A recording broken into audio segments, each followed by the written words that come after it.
Sometimes water remembers what we try to forget. My name is Riley. I spend my summers working at a private pool.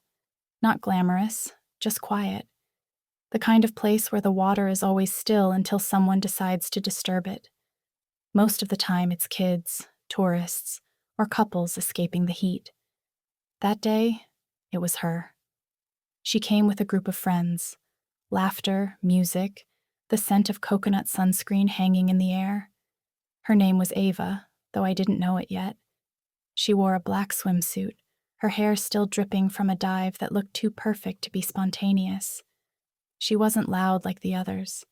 She smiled in a way that felt real, like she wasn't trying to show off, just be there. She swam a few laps while her friends ordered drinks, and when she reached my side of the pool, she stopped, pushing wet hair from her face. "You look bored," she said. "I work here," I smiled. "Still counts," she replied, resting her arms on the pool's edge. Her voice carried through the quiet hum of water. She had that easy kind of confidence, calm but playful. I told her the job wasn't bad, that it came with free sunsets. She laughed. And unlimited chlorine. The others left after an hour, but she stayed. Said she wanted to swim a bit longer. So did I. Not that I had to, but because the air felt different with her in it. When the sun started dipping, the water turned gold. She floated on her back, eyes closed, the surface reflecting orange light across her skin. "You ever just stop moving?" she asked, voice soft, eyes still closed. "Sometimes," I said. "Usually when someone interesting shows up." She opened one eye, smiling.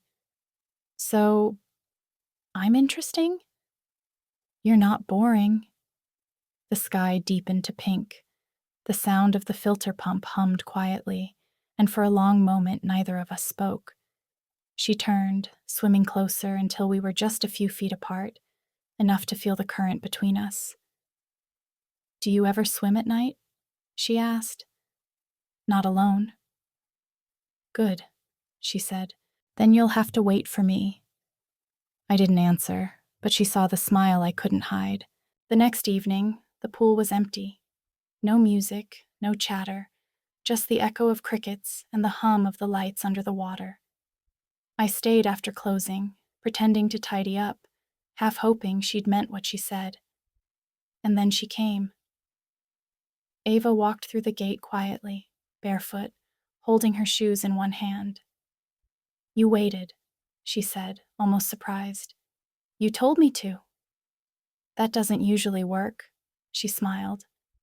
The air was warm, the water glowing blue under the lamps. She slipped in without a sound, the ripples breaking into slow, silver circles. I sat at the edge, feet in the water, watching her swim. She moved differently now, slower, deliberate, as if she wanted the water to remember her. "Come in," she said. "I'm off duty," I replied. "That's the point." I hesitated only for a second, then slid into the pool. The water wrapped around us, soft, cool, and endless. We floated close, the light shifting between our reflections. "Feels different at night," she said. "Quieter," I whispered. "Not bad quiet, though. The kind that listens." She was right. Everything seemed to listen.